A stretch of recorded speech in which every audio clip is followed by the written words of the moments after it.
that is sanctions against Russia in the spotlight. The House is expected to approve a bill that would hit Russia, Iran, and North Korea with stiff new economic penalties. The legislation also includes a provision requiring the president to seek congressional approval before easing sanctions on Russia.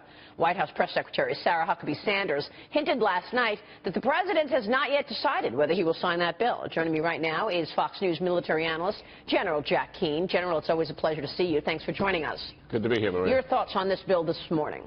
Well, it's the right thing to do, and I think it clearly demonstrates the consensus that's in the Congress, particularly about sanctions on Russia.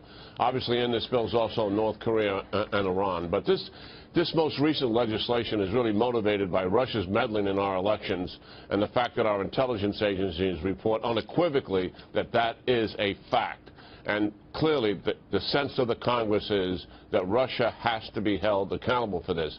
The president, with some justification, I may add, has some concerns that the Congress wants to hold the strings here, and the president in of himself cannot remove the sanctions when he thinks it's fitting. That's a little bit unusual, and I understand his concern.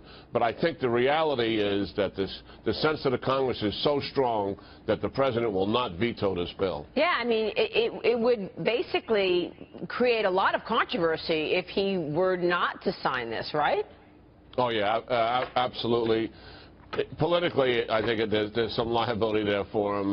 You know, that's not my lane, but certainly they would come back at him and blame it all on Russia. Yeah. And that's clearly, I don't think, the major issue here. This really has to deal with presidential authority and prerogatives over foreign policy. But clearly, I think that the people around the president will likely tell him, look, that Congress feels so strongly about this. They are representing the people of the United States. Everybody believes the Russians meddle in our elections, and they must be held accountable. Yeah, for sure. So White House senior advisor Jared Kushner is back on Capitol Hill today, General. He's obviously facing further questioning now before the House Intelligence Committee. Senate investigators were grilling him yesterday, the president's son-in-law, over his contacts with 4 Russian officials in the alleged Russia meddling case. He spoke out after the testimony. I want to get your reaction. Listen to what he said. Let me be very clear. I did not collude with Russia, nor do I know of anyone else in the campaign who did so. I had no improper contacts. I have not relied on Russian funds for my businesses. And I have been fully transparent in providing all requested information. Is there anything there, General? What do you think comes out of this?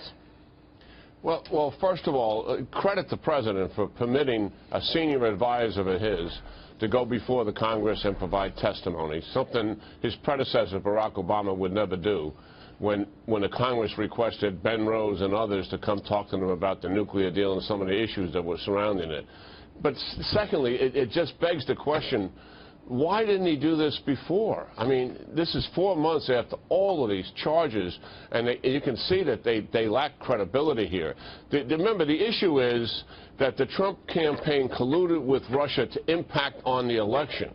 So he had 2 meetings during that time period. One was a grip and grin with the ambassador just prior to President Trump making a speech, and there were 4 ambassadors present there, pleasantries exchanged, nothing more. Another one was a meeting with a Russian lawyer, and he arranged to get out of the meeting because there was no substance at it. They were talking about a ban on adoption in Russia. Right. Those are the only 2 meetings that would have any impact on the election. There's nothing here. Right. And it should have been released, I think, Maria, a long time ago. Look, this is getting downright goofy, General. I mean, with these meetings about Russia. Meanwhile, we've got real evidence of other interactions on the Democratic side. Look, President Trump is also, though, slamming his Attorney General this morning, General. I mean, he's talking about Sessions' stance on Hillary Clinton. Earlier this hour, the president tweeted this. Attorney General Jeff Sessions has taken a very weak position on Hillary Clinton crimes. Where are the emails and DNC servers and intel leaks?